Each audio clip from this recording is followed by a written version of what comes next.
So there's a gardener who waters his roses every morning at dawn. He's been doing this for 30 years, yet his neighbor's roses bloom more beautifully. The difference isn't in the water, the soil, or even the seeds. The difference lies in something far more profound, something that separates the ordinary from the extraordinary in every field of human endeavor. You see, most people believe that becoming the best requires some special gift, some stroke of luck, or perhaps being born under the right star.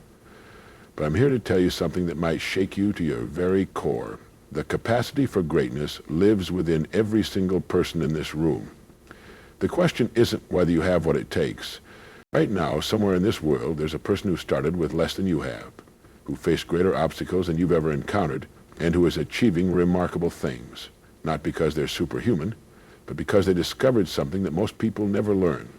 They discovered that becoming the best isn't about competing with others. It's about becoming the fullest expression of who you're meant to be. Think about this for a moment. When you were a child, what did you dream of becoming? What made your heart race with excitement? What happened to that person who believed anything was possible? I'll tell you what happened. Life happened, society happened, other people's opinions happened, fear happened. But that person, that dreamer, that believer, they're still inside you, waiting to be awakened. The first way to become the best in anything is to understand that excellence is not a destination, but a daily practice. It's not something you achieve once and then coast on forever. It's something you choose. Moment by moment, day by day, year after year. The gardener with the beautiful roses doesn't just water them when he feels like it. He waters them when it's raining, when he's tired, when he'd rather be doing something else. He waters them because he's made excellence a habit, not a mood. But here's what most people don't understand about habits. They're not just actions you repeat. They're votes you cast for the type of person you want to become. Every time you choose to do something that moves you closer to excellence, you're casting a vote for the person you're becoming. Every time you choose mediocrity, you're casting a vote for who you'll remain. Consider the baker who opens his shop before sunrise every morning. He kneads the dough with the same care, whether he's serving one customer or 100. He doesn't save his best effort for special occasions. He gives his best because that's who he is, not because of what he might receive in return. This is the secret that separates the best from the rest. They don't perform excellence, they live it. The second way to become the best is to embrace the truth that failure is not your enemy, it's your teacher. Every person who has achieved greatness in any field has one thing in common. They've failed more times than average people even try. They understood that failure isn't the opposite of success, it's the raw material from which success is built. When a child is learning to walk, they don't fall down once and decide walking isn't for them. They fall, they get up, they fall again, they get up again. They do this naturally, without shame, without self-judgment. Somewhere along the way, we lose this natural resilience. We start to believe that falling down means we're not meant to walk. But what if I told you that your greatest failures contain the seeds of your greatest successes? A sculptor who spent years creating works that no one wanted to buy. His friends told him to find a more practical profession. His family questioned his choices, but he kept chiseling, kept learning, kept improving. Each rejected piece taught him something new about his craft. Each criticism showed him where he could grow. Years later, his work hangs in galleries around the world, not because he never failed, but because he never let failure define him. The difference between those who achieve excellence and those who don't isn't talent, luck, or circumstances. It's their relationship with failure. Average people fear failure so much that they never truly try. Excellent people understand that failure is simply feedback, information that helps them adjust their approach and grow stronger. The third way to become the best is to develop an insatiable hunger for learning. Not the kind of learning that stops when you graduate from school, but the kind that never ends. The kind that makes you curious about everything. It makes you see every experience as a classroom and every person as a potential teacher. There's a carpenter who has been building furniture for 40 years. He could easily rely on what he already knows. But every few months he studies a new technique. He watches other craftsmen work. He experiments with different woods, different tools, different approaches. His apprentices often ask him why he still studies when he's already a master. His answer is simple. The day I stop learning is the day I stop being a master. His hunger for learning isn't about collecting degrees or certificates. It's about maintaining a beginner's mind even when you're an expert. It's about being willing to be uncomfortable, to admit you don't know everything, to ask questions that might make you look foolish. Because here's the truth. The person who is too proud to learn has already stopped growing. Think about the areas of your life where you feel stuck, where you've plateaued. What if the breakthrough you're looking for isn't in working harder, but in learning something new? What if the answer isn't in your comfort zone, but in that book you've been meaning to read, that skill you've been curious about, that person you've been too intimidated to approach? The fourth way to become the best is to understand that persistence is not just about never giving up. It's about never giving up on yourself. It's about having such unwavering faith in your potential that you continue moving forward even when the whole world seems to be moving against you. You're going to build yourself up. There's a farmer who planted an orchard on rocky ground. Everyone told him the soil was too poor, the climate too harsh, the task too difficult. For years, the trees struggled, many died, the harvest was meager, but the farmer kept tending to his orchard, kept improving the soil, kept learning about his trees. Today, that orchard produces the sweetest fruit in the region, not because the farmer was lucky, but because he refused to give up on his vision. But persistence isn't about being stubborn or blind to reality. It's about being flexible in your methods while remaining fixed on your destination. It's about adapting your approach while never abandoning your dream. It's about understanding that every great achievement requires time to mature, like fruit on a tree. How many dreams have been abandoned just before they were about to bloom? How many people have given up just before their breakthrough? The difference between those who achieve their dreams and those who don't isn't ability, it's persistence. It's the willingness to keep going when going gets tough, to keep believing when believing seems foolish, to keep trying when trying seems pointless. The fifth and final way to become the best is to serve something greater than yourself. Excellence isn't a selfish pursuit, it's a contribution to the world.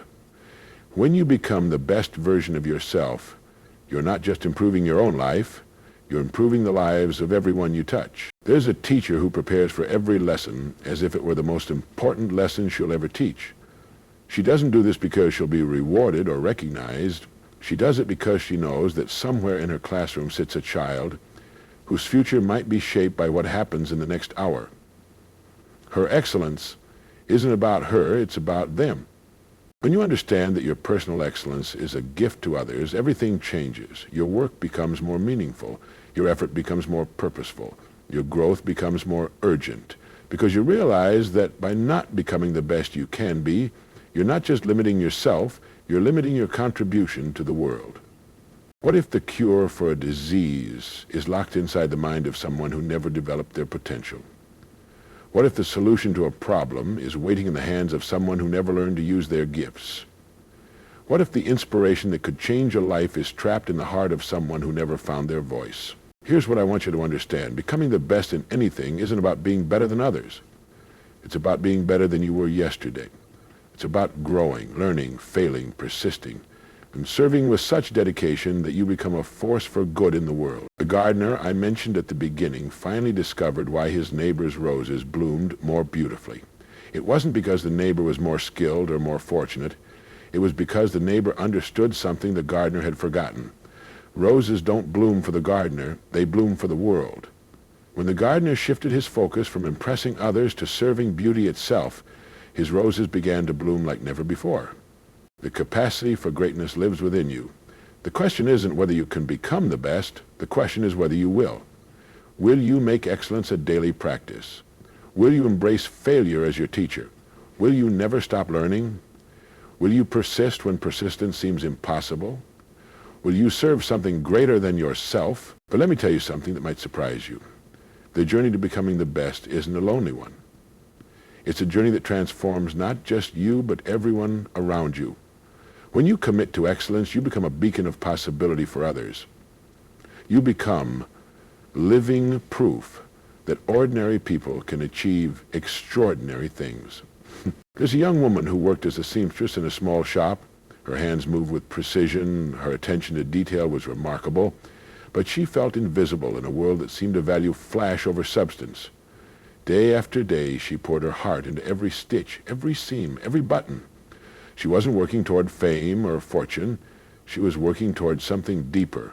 She was working toward mastery. Years passed, and her reputation grew quietly, one satisfied customer at a time. People began to travel from distant towns just to have her create something for them. not because she advertised or promoted herself, but because her work spoke a language that everyone could understand, the language of care, of pride, of excellence. She had become the best not by competing with others, but by competing with her own previous work. This is the paradox of true excellence. The less you chase recognition, the more it finds you. The less you worry about being better than others, the more naturally you become better than you ever thought possible. The less you focus on the destination, the more you enjoy the journey that takes you there. But here's what troubles me deeply. Too many people are waiting for permission to pursue excellence. They're waiting for someone to tell them they're good enough, smart enough, worthy enough. They're waiting for the perfect moment, the perfect circumstances, the perfect opportunity. But perfection isn't a prerequisite for excellence. It's a byproduct of it. Right now, in this very moment, you have everything you need to begin. You don't need more time, more money, more resources, or more support. You need more commitment. You need more courage. You need more faith in yourself and your ability to grow into the person you're meant to become. Think about the blacksmith who shapes raw metal into beautiful tools. He doesn't wait for the perfect piece of metal. He works with what he has. He doesn't wait for the ideal temperature. He creates the heat he needs. He doesn't wait for perfect conditions. He makes the conditions work for him. The fire, the hammer, the anvil, these are just tools. The real magic happens in the space between his vision and his willingness to work toward it. You are both the blacksmith and the metal.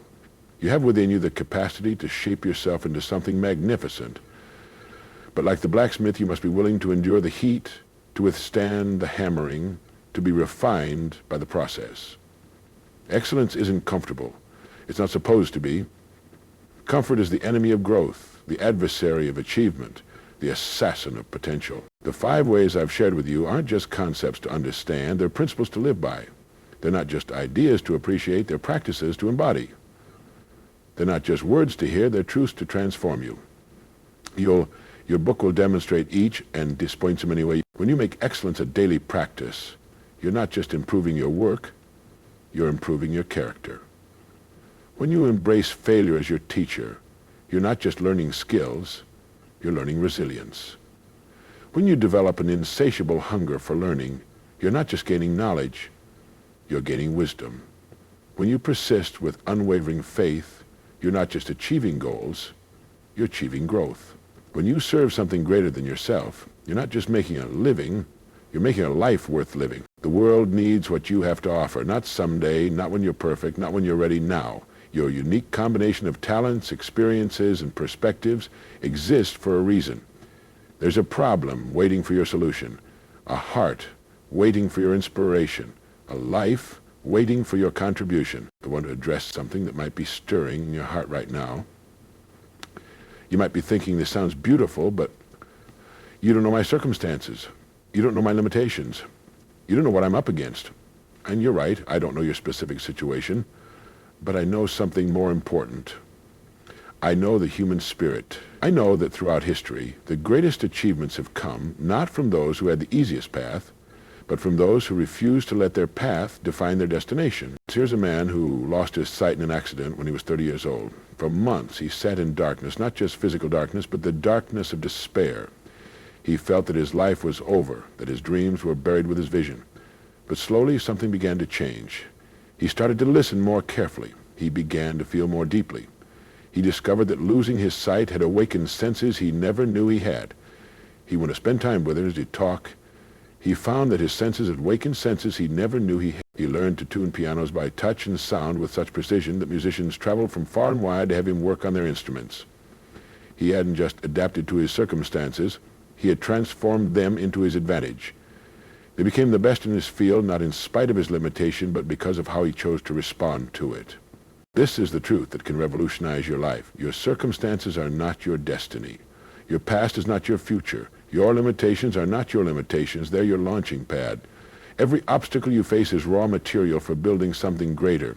Every setback is a setup for a comeback. Every closed door is redirecting you toward the door that's meant to open. What if the very thing you think disqualifies you is actually what qualifies you? What if your greatest weakness contains the seeds of your greatest strength? What if your most painful experience is preparing you for your most meaningful contribution? Stop waiting for perfect conditions. Stop waiting for fear to leave. Stop waiting for others to believe in you. Start where you are, with what you have, as you are. Excellence isn't about having everything. It's about making everything you have count. The 5 ways to become the best in anything aren't just strategies for success. They're your blueprint for transformation. They are your roadmap to becoming not just better at what you do, but better at who you are. They're your invitation to join the ranks of those who refuse to settle for ordinary when extraordinary is possible. Your best life is waiting for you to claim it. Your greatest contribution is waiting for you to make it. Your truest self is waiting for you to become it. The time is now. The power is yours. The choice is yours alone.